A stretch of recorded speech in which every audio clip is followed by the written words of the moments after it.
Is anyone there? Jeremy, where are you? I'm stuck in the mud and the bayou is taking me. Jeremy? Can you hear me? The motor is dead. I can't do anything more. Hang on, Jeremy. I'll get the boat running. I'll get you out of here. A ghostly voice sounding like Jeremy called out for help. Emily couldn't quite understand where the voice was coming from. It somehow seemed to be a part of the place itself. All she could make out was that Jeremy was stuck and needed her to get the steamboat running. Emily found herself in what looked like the shipwreck of a Mississippi riverboat. It somehow seemed more unreal than the worlds she had suffered so far.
The boat is run aground, crashed right into the bayou. If I get the motor running, I could try backing into the river.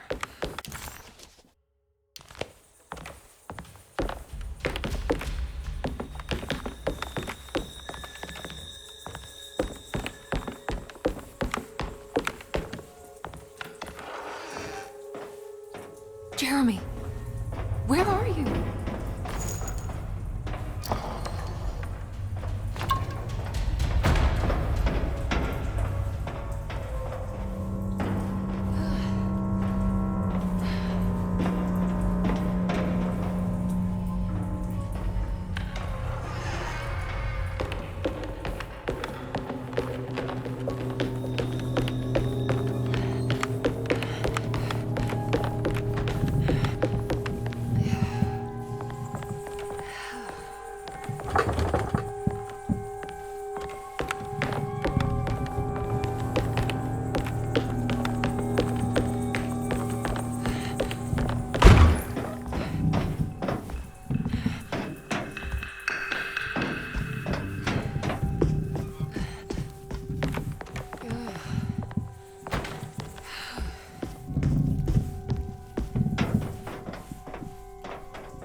I can break.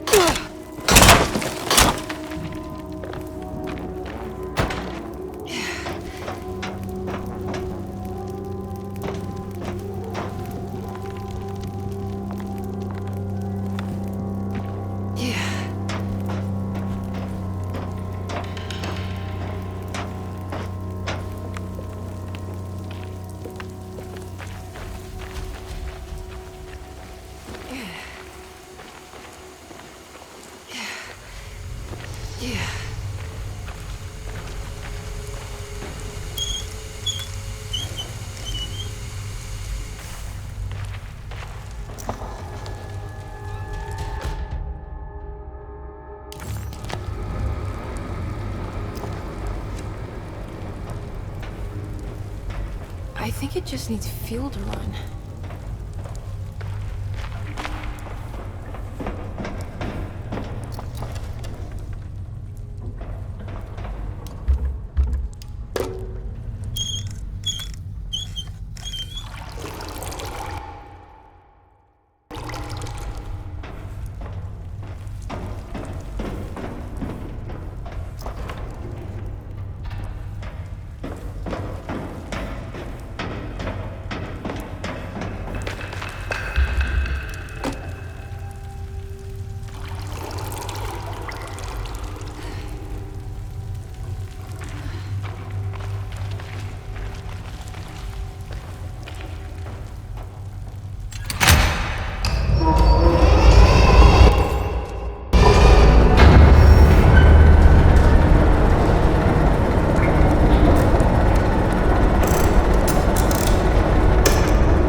I'll try.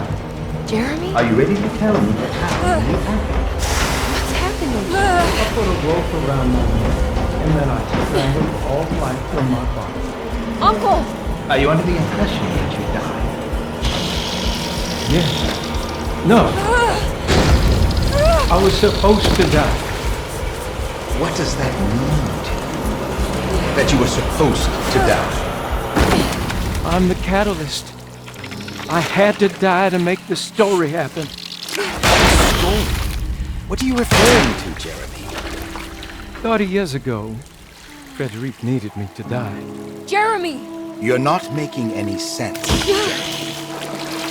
Come back. Find your focus. Uncle? I cheated everyone. I didn't play my part. I escaped my doom. Destiny! Again, find your focus. Jeremy! Now everything is wrong. Nothing is in place. Hey, listen to me! We're gonna drown! Calm down, Miss Hartwood. You're not in any danger. But... Jeremy... He was here, wasn't he? Miss Hartwood, I am beginning to suspect your family curse is catching up with you. Have you ever talked to a doctor about your condition? No.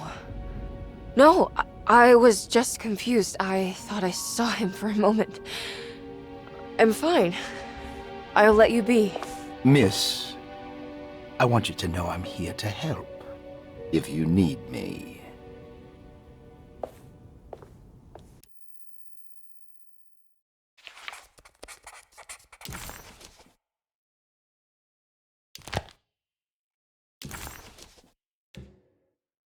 A ghostly voice sounding like Jeremy called out for help.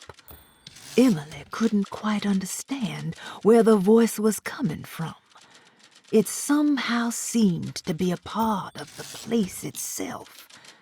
All she could make out was that Jeremy was stuck and needed her to get the steamboat running.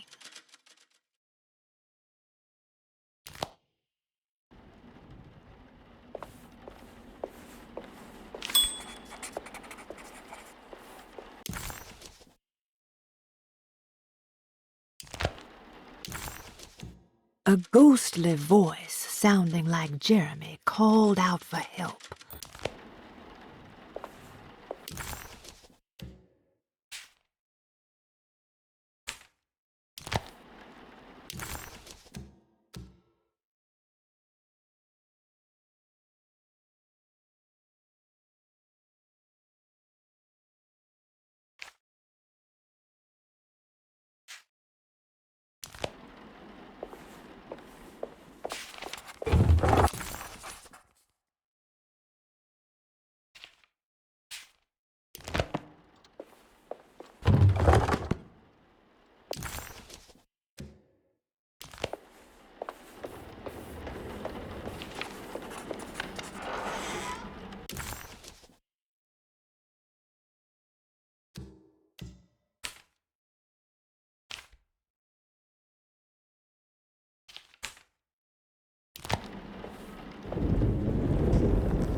Emily felt she was losing the plot. What was she doing? Was she even helping Jeremy at this point? She tried to interpret the contract again and managed to make some tenuous connections between her actions and the list. The steamboat could have something to do with the self-deceit, and the unwelcomed reminder of John's true fate was certainly dramatic. Maybe she was making progress. If temper-manic behavior was the final missing piece, then surely the answer must lie with Dr. Gray. It was time to push back on this bully. It was time to pay Dr. Gray a visit in his apartment. Emily felt she was losing the plot. What was she doing? Was she even helping Jeremy at this point? She tried to interpret the contract again and managed to make some tenuous connections between her actions and the list. The steamboat could have something to do with the self-deceit, and the unwelcomed reminder of John's true fate was certainly dramatic. Maybe she was making progress. If temper-manic behavior was the final missing piece, then surely the answer must lie with Dr. Gray. It was time to push back on this bully. It was time to pay Dr. Gray a visit in his apartment. Emily felt she was losing the plot. What was she doing? Was she even helping Jeremy at this point? She tried to interpret the contract again and managed to make some tenuous connections between her actions and the list. The steamboat could have something to do with the self-deceit, and the unwelcomed reminder of John's true fate was certainly dramatic. Maybe she was making progress. If temper-manic behavior was the final missing piece, then surely the answer must lie with Dr. Gray. It was time to push back on this bully. It was time to pay Dr. Gray a visit in his apartment. The steamboat was a hideaway that Jeremy had built over the last few days. Having seen his memories extracted and expanded into physical realms by the Dog Man, his unconscious mind had decided to take the chance that Jeremy could manifest a world in secret. A world that wasn't sanctioned by the Dog Man. Deploying his own self-deceit as a gambit against his dog master.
Miss Hartwood, lock the door, will you? I'd rather not run into dear Dr. Gray if I can help it. This feels strange. So very strange.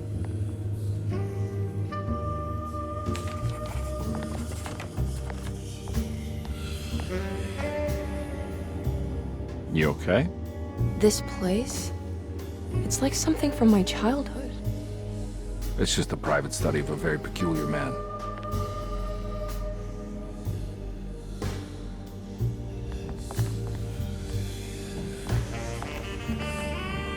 I think this is it. I'm properly mad. You should be. Dr. Gray's playing with fire. Derceto's a powder keg of loonies all ready to play their part in a murderous cult.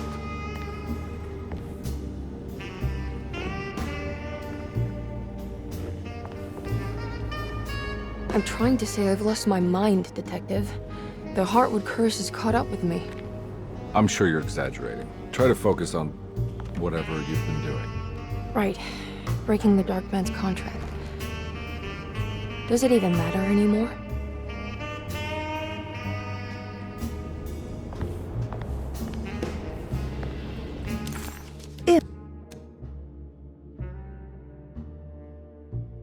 Emily felt detached, as if watching herself from across the room, awkwardly attempting to help Detective Conby solve the case of her missing uncle.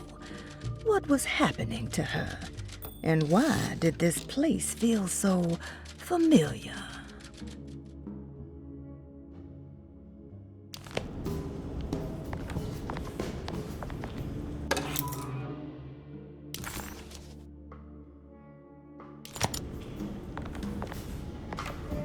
There's a book missing.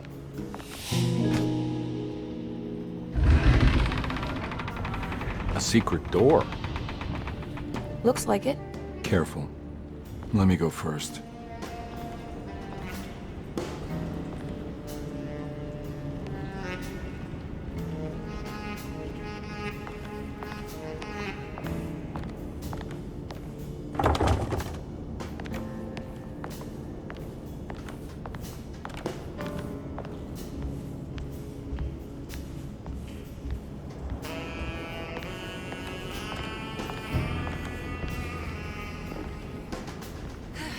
Now we're talking.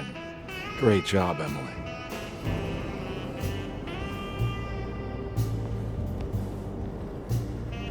Found anything? Oh, Dr. Gray's in so deep, I knew it. He's as mad as his patients. I mean, look at this. She who can till the soil of this sick world and begin again. The black goat of the woods with 1,000 young. Absolute insanity.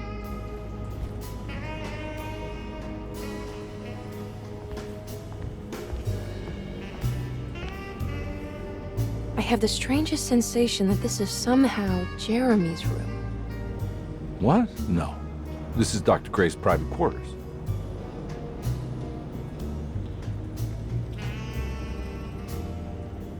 I feel... I want to apologize, Detective, for my elusive behavior tonight. I'm glad you haven't given up on me and my uncle yet. Ah, you got nothing to apologize for. In fact, you've been out of my hair for most of the evening, you're self-reliant, and you've been helping with your own particular brand of investigation. As far as I'm concerned, you're an exemplary client. Thank you, Edward.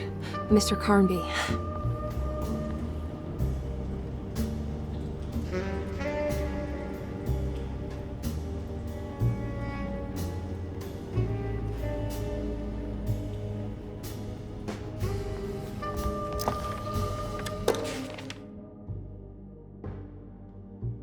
Good to finally meet you, Mr. Hartwood. I'm here on the behalf of your brother Philip. You were expecting me, weren't you? Yes, you're from the city, no? That's right. I just wanted to ask you a few questions to see if there is anything I can do to help you and your family. Okay. I understand you're full of imagination. You make up a lot of things. I suppose. And you obsess over them, blurring reality and fiction. Sometimes. Do you want to tell me about the Dark Man? No, I don't. That's all right. Perhaps there is something else you can tell me. Something you know to be made up, but you hold dear. Juan? John? Who's John? No, Juan Luis Jorge. Oh, wait there a moment. Here, take a look. Is he... Oh, he is the author.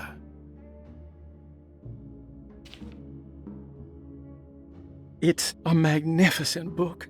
Life-changing even. The real Juan is long dead, but I like to think of him as my friend. My most beloved friend. I see. Do you often do this? Fantasize about people you read about? No.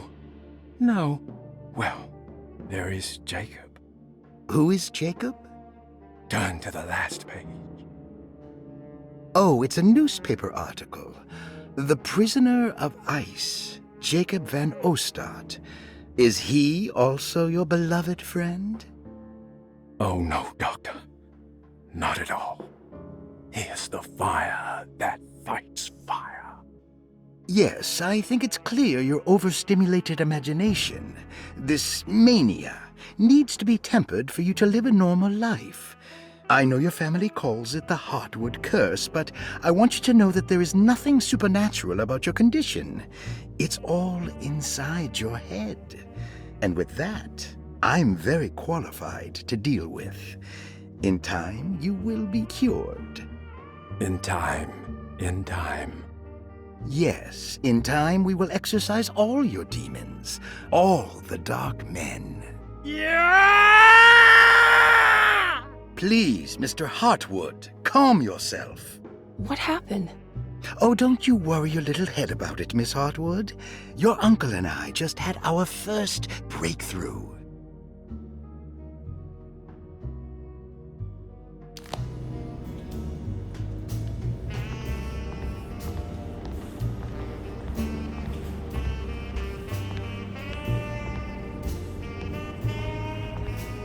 Should I even be doing this?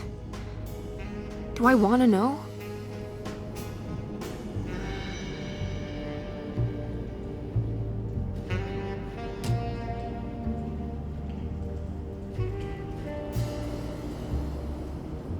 Jesus Christ, why would you paint this, Jeremy? What on earth possessed you?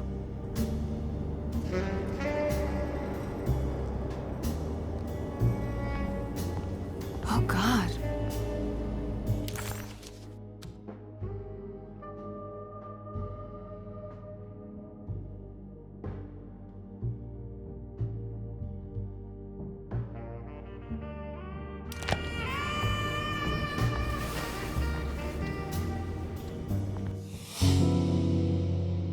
I can't believe I didn't see that before.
This has something to do with the numbers for the talisman.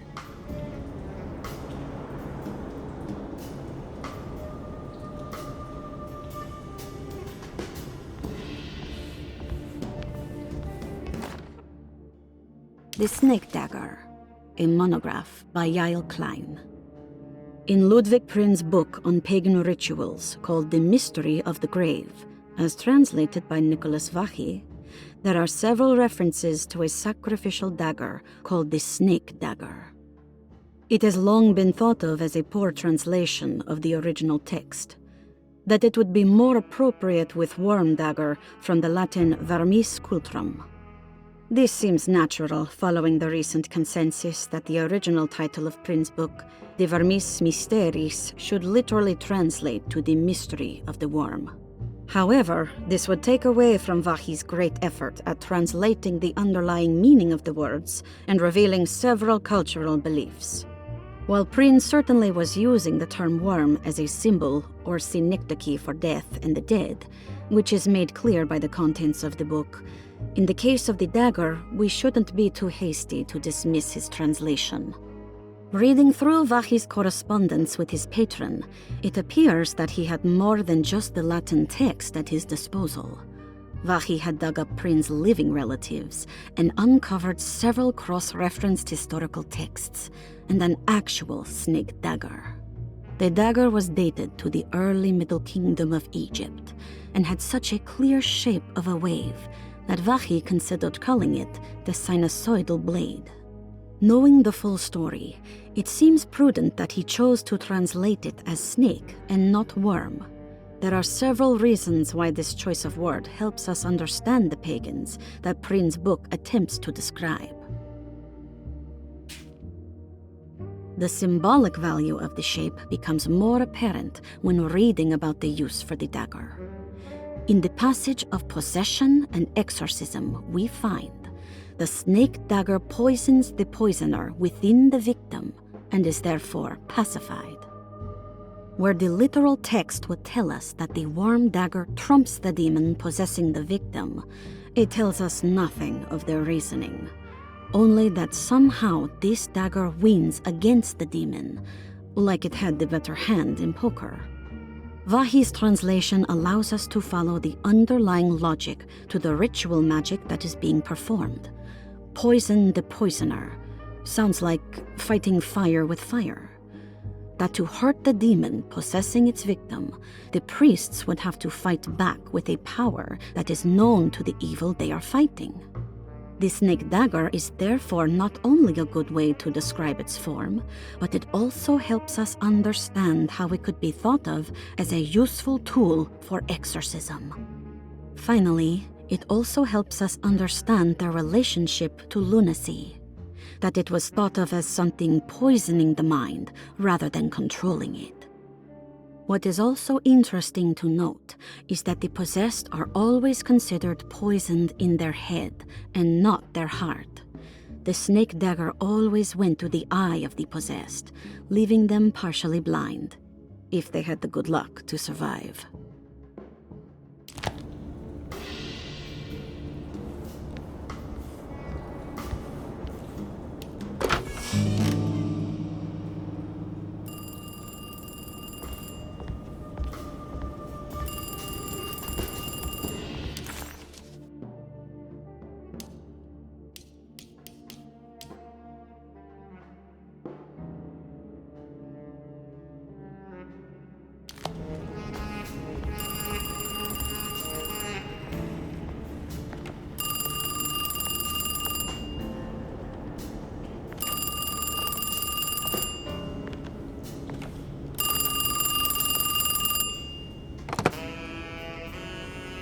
Hello?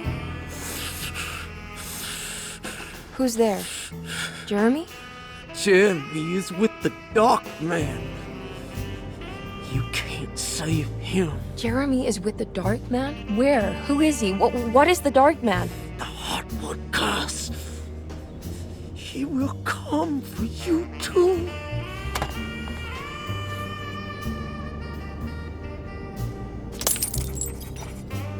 The voice on the phone was somehow familiar, yet so strange.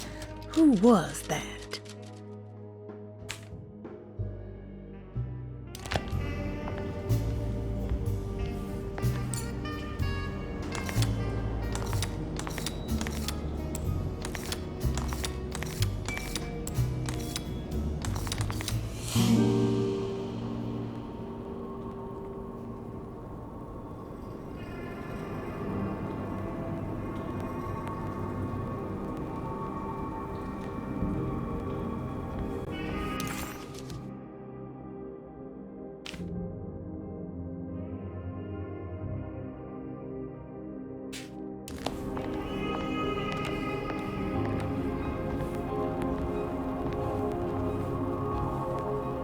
You heard the telephone ring, right? No, the telephone's cut off.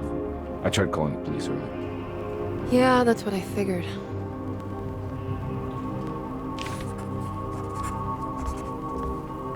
None of Emily's experiences seemed to line up with reality anymore. Even when she accomplished something, it seemed absurd. Was this what it was like to be completely consumed by the Heartwood curse? Not mind-numbing terror, but a continuous state of confusion breaking you down.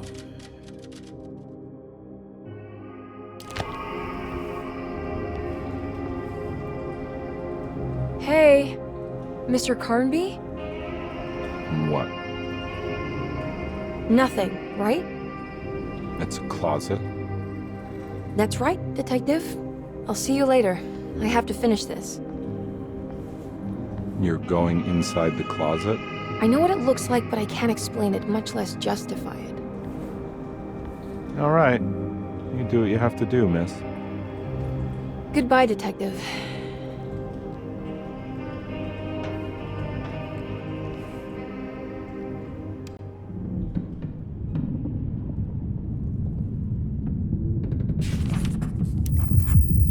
The icy wastes before her felt profound and deeply wrong, like staring into a grisly wound revealing bone under the fleshy mounds of muscle, seeing layers of Jeremy that she would rather stay hidden.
We found the ancient stellarium perched on a cliff facing the Arctic Ocean after a day of sailing due north of the Eskimo encampment. Jacob van Oostad was our most keen member of the expedition. He had been chasing down the source of a peculiar type of crystallized metal present in several sacred items among the natives on the northeast coast of Greenland. The site was a remarkable find for any explorer, and we were all enraptured in our search for enlightenment and meaning. The surviving architecture seemed almost unearthly in origin and astonishingly sophisticated. The metal Jacob was searching for was abundant, almost ubiquitous. We were so taken by our find that we were surprised by the sun falling below the horizon. As we quickly picked up our gear, ready to head back to our camp, Jacob van Oostad declared that he wanted to stay. He was adamant. We begged him to reconsider. The night would be getting colder by the hour, and we feared for all our safety. Jacob refused, threatening us with violence if we wouldn't leave him alone. As the snowfall turned heavier, we left him there on his own. The next day, the weather became worse, and we had to spend hours enforcing our shelter as our tents became increasingly useless. The group had ridden off Jacob, thinking he must be dead. I had an urge to make one final attempt to save him, so I headed out as darkness fell with a handful of flares and headed toward the coast and up the climb towards the stellarium. That's when I saw him, transfixed by a burning sky, that celestial lantern. Jacob keeled over and let out a painful shriek that struck me with such fear and pity. He was crying in agony, for the cold weather had ravaged his flesh. I called out to him, and he turned to face me. His vacant stare held me in place like a needle through a butterfly, and he said, "You must leave now, Herrstan. Go, and never come back." And so I left.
talk about this.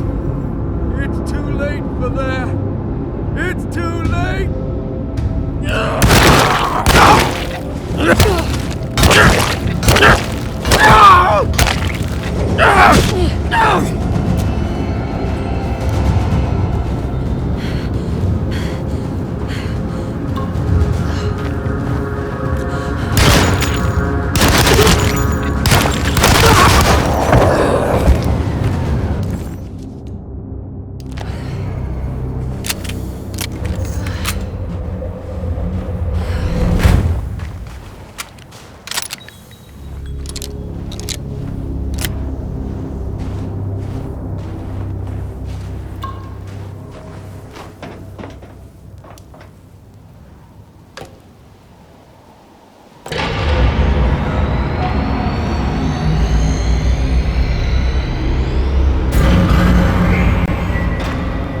Dark man is going to be in the middle of your existence, Jeremy. Then at least set everything